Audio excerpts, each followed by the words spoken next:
El caso es que a mí no me gusta suplir el pastor cuando el pastor está enfermo.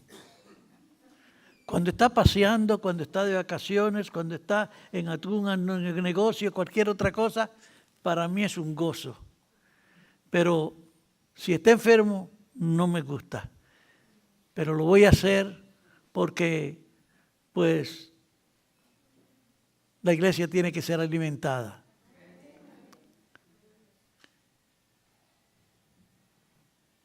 Hace algún tiempo, leyendo mi escritura, encontré una porción bíblica que me ha cautivado.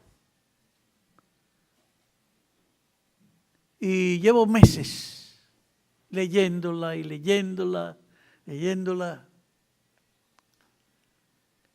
Y descubriendo muchas cosas. Luego decidí ponerme a escribir un documento, no sé, llevo muchas páginas, pero pues no sé, continúo escribiendo cada rato que me siento en la computadora.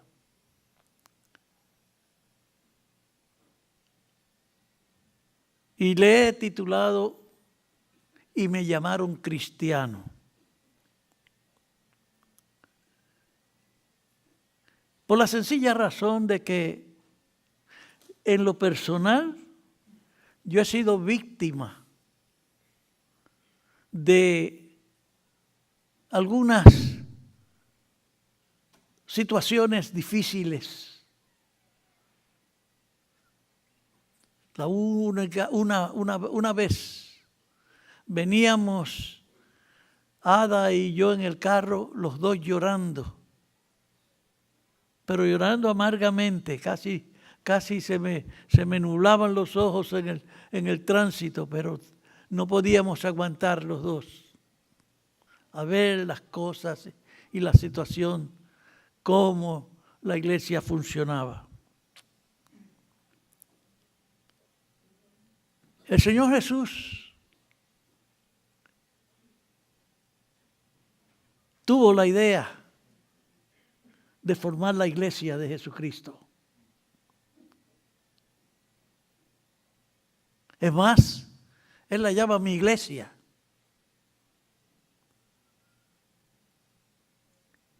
Y Mateo, al escribir su evangelio, se acuerda de los principios que Jesús establece para que exista una iglesia. Y en esta mañana, tocando ligeramente algunas cosas, pero enfatizando en el tema una iglesia imitadora de Dios y no de las organizaciones humanas.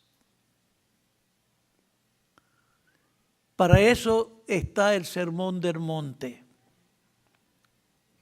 Sermón del Monte, el Señor Jesús delinea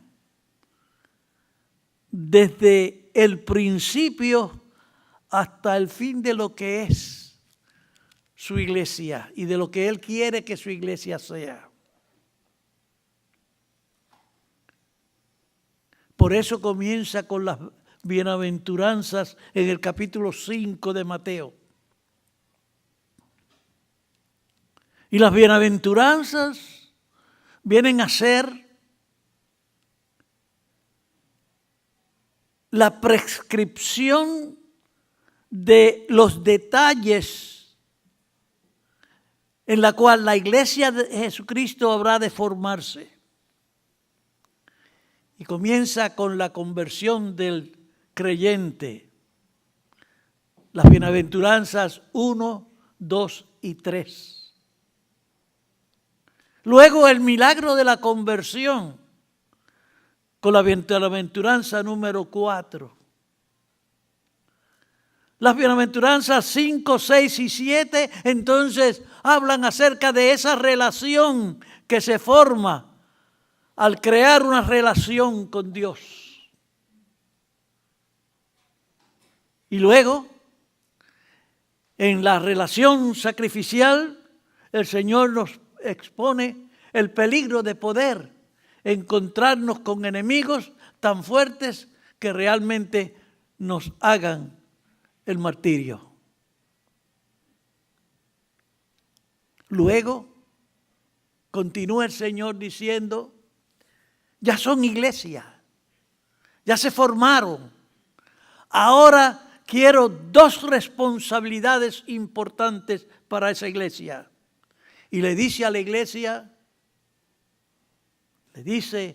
iglesia, vosotros sois la sal de la tierra y vosotros sois la luz del mundo.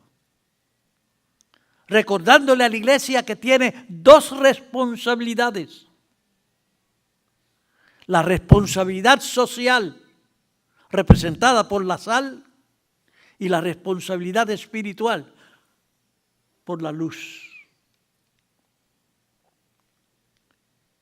Después que ha hecho eso, entonces le dice a sus discípulos, yo soy la autoridad en la iglesia. Porque ustedes han oído que fue dicho, y usa la frase hermosa de, mas yo os digo.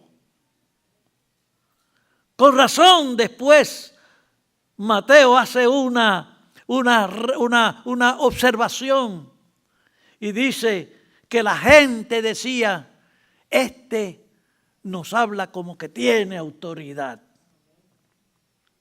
Porque él decía, mas yo os digo.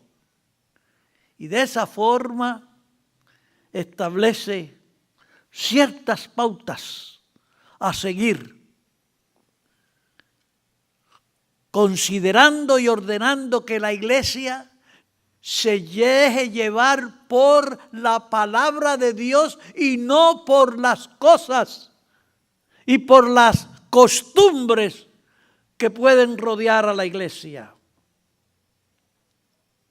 Y quiero decirles, hermanos, que cuando el Señor habla de su iglesia, no está hablando de un templo. Está hablando de usted y de mí. Porque nosotros somos la iglesia del Señor. Entonces, el Señor, para terminar el capítulo 5, en el verso 48 les dice, sed pues vosotros imitadores de Dios, sed perfectos, imitadores de Dios. Y a eso es que yo quiero referirme en esta mañana, en los próximos minutos. Porque la perfección y la santidad dentro del contexto de la iglesia ha sufrido tremendamente. Yo recuerdo que yo fui a predicar un sermón a una iglesia y hablé acerca de santidad.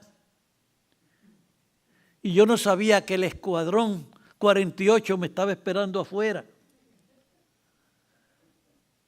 Porque me decían, ¿de dónde usted saca, pastor, que nosotros somos santos? Que nosotros podemos ser santos, que nosotros podemos ser perfectos. Creo y estoy seguro que el problema se desarrolla por ignorancia en la voluntad de Dios. Ignorancia de la palabra de Dios. La iglesia se ha acostumbrado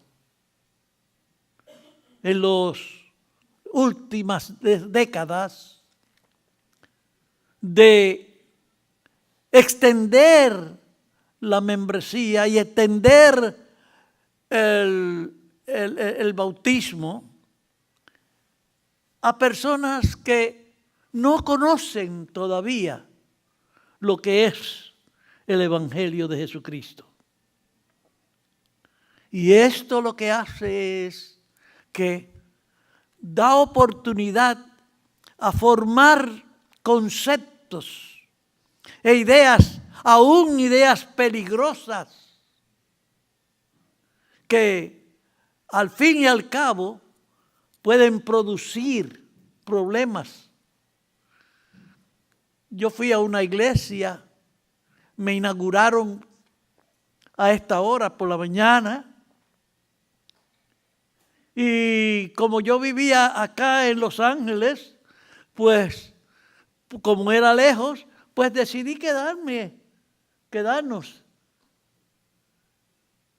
Entonces, pues nos quedamos en la iglesia, todo el mundo se fue, nos quedamos solitos ella y yo, mi esposo y yo, nos quedamos y nos acostamos a dormir en las bancas y bueno, así, pero entonces cuando despertamos como a eso de las 3 de la tarde o las 4, le digo yo a Eda, ¿por qué no hacemos una cosa? Vámonos a visitar la comunidad. Sí, pues vámonos. Nos vamos a la casa del frente de la iglesia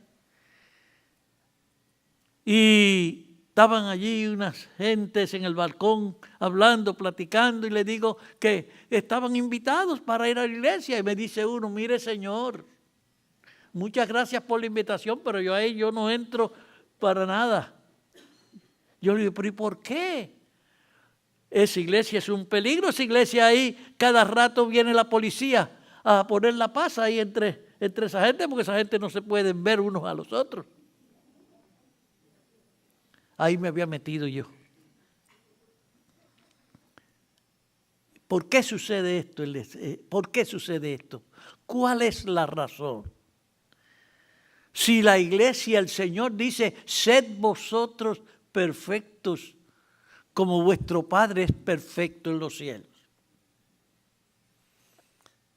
Y el apóstol San Juan dice que San Pedro dice, sin santidad nadie verá al Señor.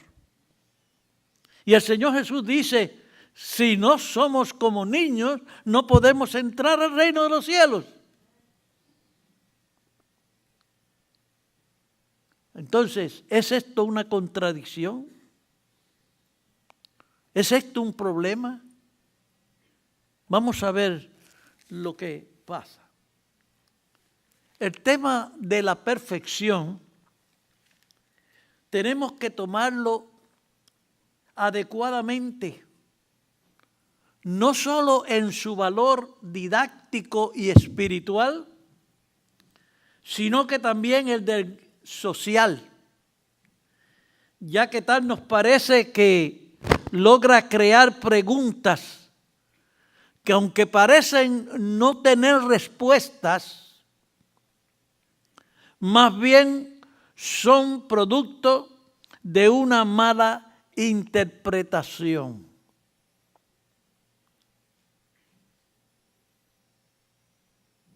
El Señor Jesús está hablando de perfección. Y la palabra perfección me puede producir a mí temor, porque soy el más indigno de los pecadores. Yo no merezco el reino de los cielos. Y Dios se ha complacido en darme el reino de los cielos. Yo no merezco llamarme santo. Y Dios se ha complacido en hacerme santo. Y no he tenido que pasar por la prueba del Vaticano, que es una de las cosas que yo creo puede estar influenciando en este asunto. Porque nos hemos acostumbrado a escuchar que tal persona fue aceptada y fue beatificada y ya está lista para ser santificada y convertida en un santo dentro de la iglesia. La santidad en la iglesia no nos viene del Vaticano, nos viene de parte de Dios. Por eso el apóstol Pablo, al escribir sus cartas, se refería a los hermanos como los santos, porque él, en ese concepto, él sabía que Dios era el que los había santificado. Bien, continuamos entonces. Posiblemente exista un concepto negativo debido a que en la iglesia romana la perfección y la santidad son adjudicadas por el Vaticano y no por la palabra de Dios o por Dios mismo, que es lo que acabo de mencionar. Además, debido a nuestra antigua condición de pecado, es posible que queden resabios o malas costumbres que no podemos dejar y por lo tanto una condición de perfección se nos hace imposible. Al vernos, al descubrirnos, nos damos cuenta que es imposible que yo sea perfecto. Es imposible que yo sea santo. Pero para Dios nada es imposible. Dios se ha complacido llamarnos. Lo que tenemos que comprender es lo siguiente. Dios no vio la cantidad ni la calidad de mis pecados. Dios en su voluntad dijo: Tomás es un hijo mío y así lo sostendré toda la vida. Eso es lo que cada creyente tiene que tener en su mente. Y Él es el que me hace santo. Él es el que me perfecciona. ¿Saben por qué? Porque Dios no tiene que cambiar el reino de los cielos para ajustarse a mi personalidad. Yo soy el que tengo que cambiar para ajustarme a la personalidad de Dios. Y Él sabe lo difícil que es para mí convertirme en un santo delante de Él. ¿Por qué?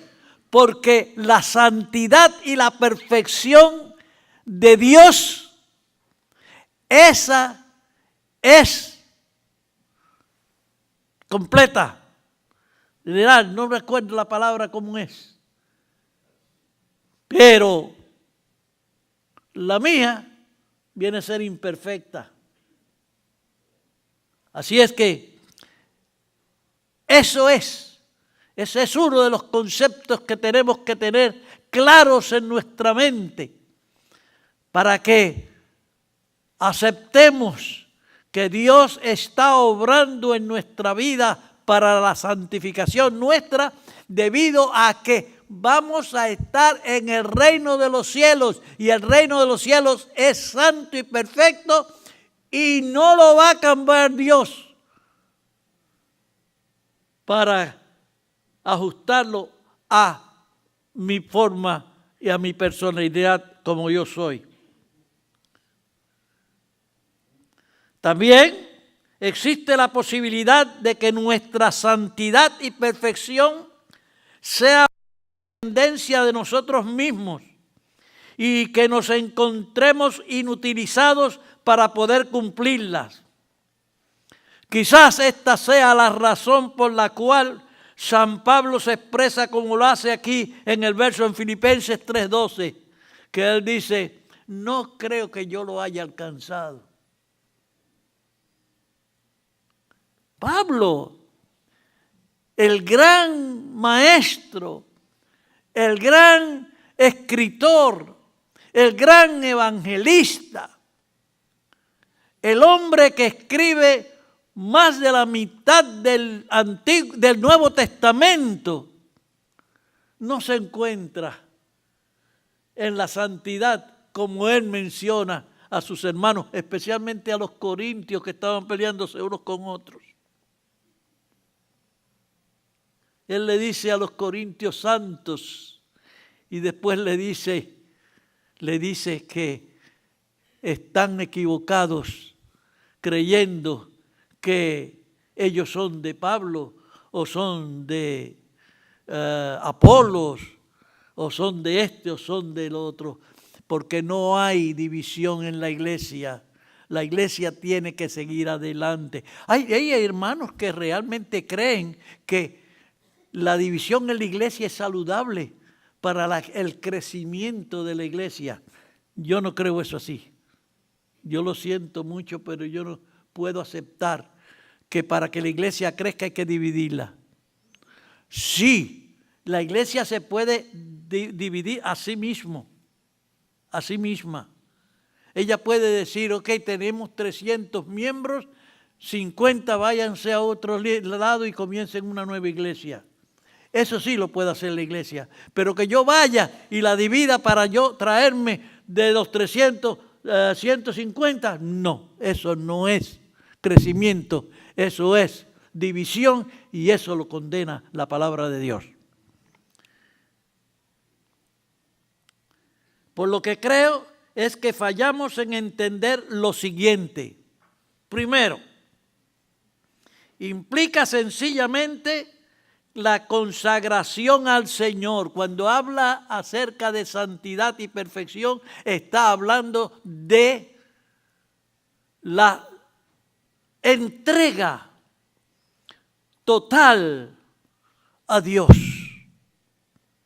No podemos ser santos si estamos pensando en otras cosas, si estamos haciendo todo lo contrario a la voluntad de Dios, si no queremos crecer, si nos estamos durmiendo, si estamos haciendo todo lo contrario a lo que es el Evangelio de Jesucristo.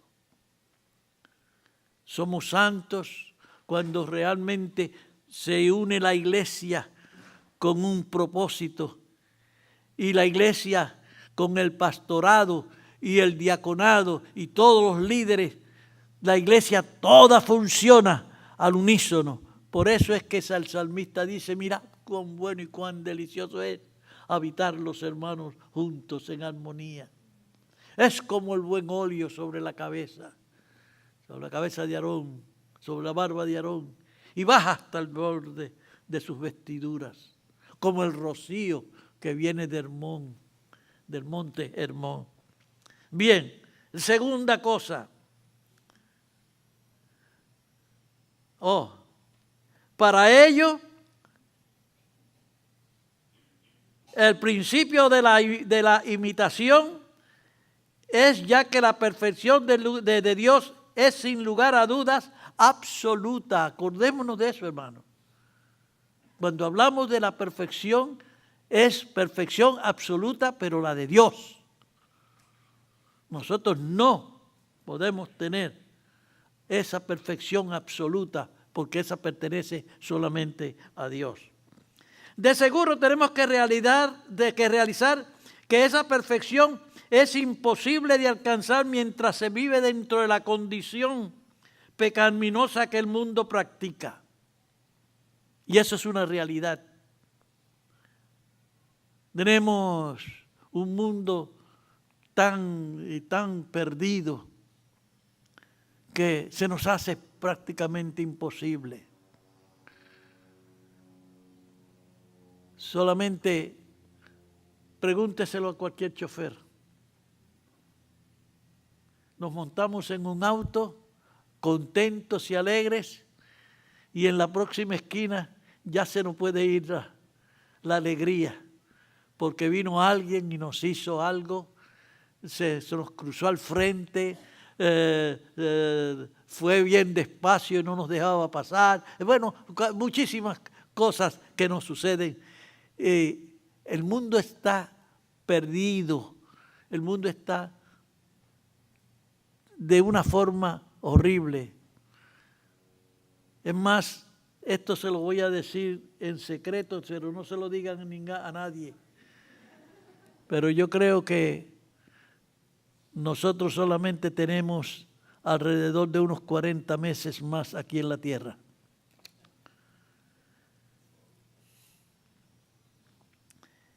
También, y extremadamente importante, es realizar que esa santidad de que los apóstoles hablan es una creación y un mantenimiento de Jesucristo en el creyente. Solamente en Cristo Jesús es que hemos sido llamados santos, ya que Él lo ha proclamado al decirnos que si creemos en Él, tenemos la salvación y la vida eterna, y que estaremos morando con Él en su gloria, en la cual es santa y perfecta, según Juan 14, del 1 al 6. Esa porción que nos habla acerca de por qué Jesús habrá de volver a esta tierra, a buscar a una iglesia que Él ha hecho perfecta para que pueda morar en el reino de los cielos. Ahora, creo que también la perfección y la santidad son más bien una imitación a Dios. Hay un libro que se hizo muy famoso años atrás. Se llama La imitación a Jesucristo, la imitación a Cristo, de Tomás A. Kempis. Y esa es la idea que él publica. Un creyente buscando a Dios, pero un creyente imitando a Dios. Imitar a Dios entonces consiste en una relación que mantenga deseo de hacer las cosas de una manera correcta y perfecta. Las cosas bien hechas, ya que son lo que hacemos, es para su gloria y su honra. La iglesia honra a Dios cuando hace las cosas bien hechas. Las cosas que se hacen para Dios no se deben hacer a medias. No se deben hacer sin pensarlas. No deben ser producto de una explosión momentánea que después, al despertar, decimos, ¿en qué me metí? ¿Qué yo he hecho? Y no hagamos lo que tenemos que hacer, sino que sea una demostración de pensamiento, entrega, de sacrificio, de lo que requiera, pero que sea para Dios. Y como es para Dios, tiene que ser lo mejor. No debe ser nada oculto. No debe ser nada que después tengamos que avergonzarnos, sino más bien todo lo que hacemos para Dios, que lo hagamos. Eso es perfección y eso es santidad. Segunda cosa, eso lo encontramos en Romanos 9:23. También consiste en imitar a Dios en su justicia y en su amor. oramos al Señor y decimos, el pan nuestro de cada día, dánoslo hoy. Y perdona nuestras deudas como nosotros perdonamos a nuestros deudores. Híjole, si Dios me va a perdonar a mí de la forma como yo perdono a los que me ofenden, entonces yo no tengo misericordia. Yo no voy a recibir misericordia de Dios. Porque si yo no practico misericordia, si yo no practico amor, yo no puedo esperar que Dios practique misericordia y amor conmigo. Eso es perfección. Eso es santidad. La imitación de Dios consiste en lograr alcanzar un grado de fe que el creyente logre llegar a poseer el poder del Espíritu Santo en su manifestación redentora y educativa. Dios no ha mandado a una iglesia a un ministerio ciego, bien ordenado.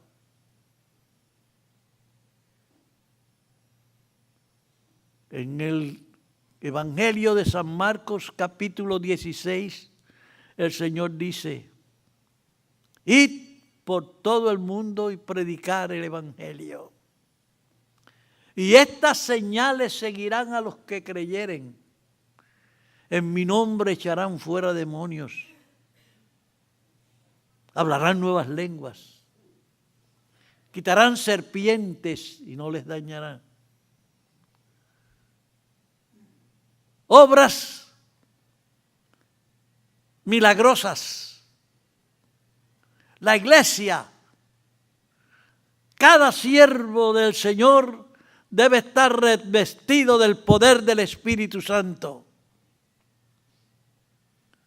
Y eso lo proclamamos porque estamos seguros que esa es la voluntad de Dios.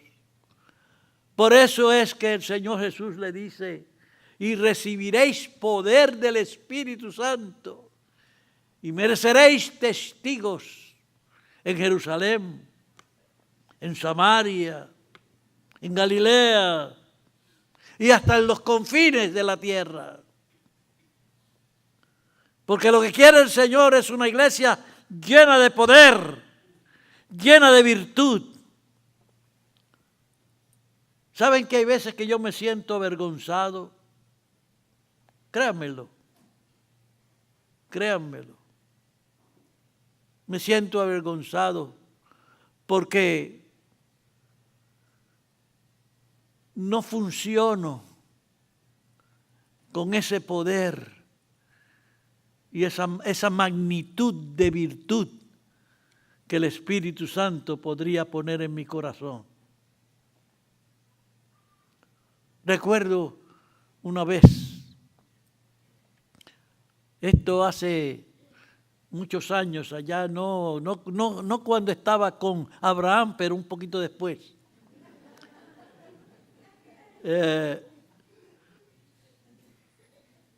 Vino a Puerto Rico un evangelista mexicano de apellido Fierro. Y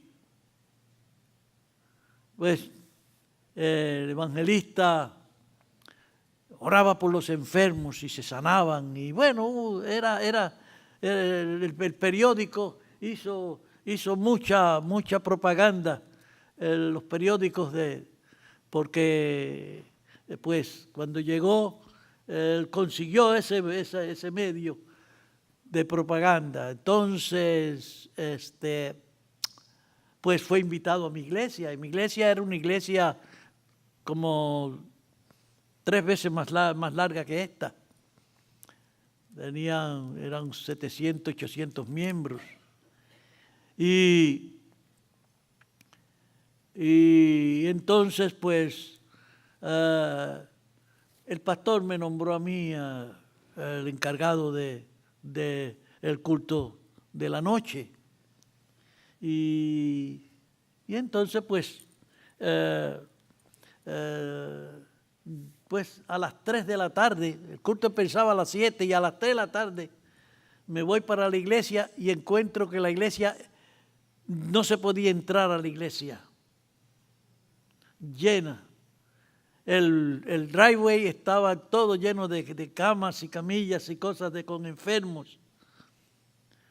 Entonces, pues yo no podía llegar ni siquiera al púlpito. Entonces, llegó el departamento de bomberos y entonces nos mandó a cerrar la iglesia. Bueno, pues se cerró la iglesia y el culto entonces lo cambiamos para la plaza pública. Y bueno, pues allí entonces me fui y ya como eso de las 5:30 a las 6 de la tarde, ya yo estaba cantando y bueno, estaba preparando el ambiente. Entonces, como eso de las 6:30, recibimos una llamada de que el carro del evangelista se volcó, tuvieron un accidente. Entonces no podía llegar.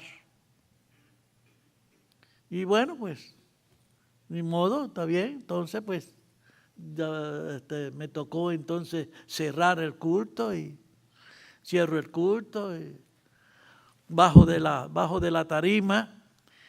Bajo de la tarima había una silla de ruedas, estaba una silla de ruedas con un paralítico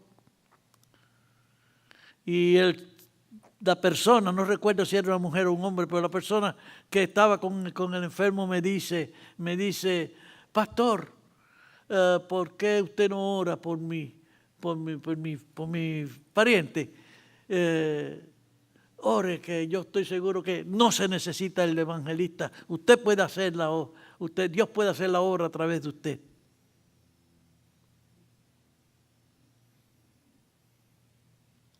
¿Creen? Yo le dije, no, yo no puedo orar por él. No me atreví. Tuve miedo. Tuve temor de que aquella fe que aquel hombre tenía no pudiera serse una realidad. Por eso les digo, a veces siento vergüenza de que no tengamos ese poder tan seguro para decirle a una persona, yo no tengo oro ni plata, más de lo que tengo te doy. En el nombre de Jesucristo, levántate y anda. Porque esa es la voluntad de Dios. Eso es la santidad, esa es la perfección en Dios. Dios quiere una iglesia llena del poder del Espíritu Santo. Por eso Él dice, y me seréis testigos después de haber recibido el poder del Espíritu Santo. Porque no podemos ser testigos de Dios sin el poder del Espíritu Santo. Nuestra predicación debe ser una predicación llena de poder, llena de virtud, para que el mundo verdaderamente pueda creer que Dios está todavía en medio nuestro. Imitar a Dios es querer que todo el mundo sea salvo, por lo cual nos hacemos amantes de las misiones y de toda oportunidad que se nos presente para servir a nuestros semejantes. Esto implica que somos testigos de Dios, ya que hemos sido registrados en hemos sido recipientes de su amor y de su misericordia, según Hechos 1:8, que se lo acabo de decir. Y para terminar, imitar a Dios posiblemente sea la parte más difícil de alcanzar en nuestra vida normal. Pero eso no es razón por la cual tenemos que abandonarnos a las jugaretas que Satanás nos presenta con el propósito de hacer que nuestra relación con Dios sea de calidad pobre y a la vez tibia. Algo que hace que Dios nos vomite de su boca. Revelación 3:16. Yo les invito, hermanos, a que seamos una iglesia imitadora de Dios. Imitadora de Dios en su amor, en su misericordia. Si vamos a sembrar, que sembremos para su gloria y su honra, y sembremos para la grandeza y el poder del Espíritu dentro de nuestra iglesia. Dios nos bendiga y Dios nos guarde.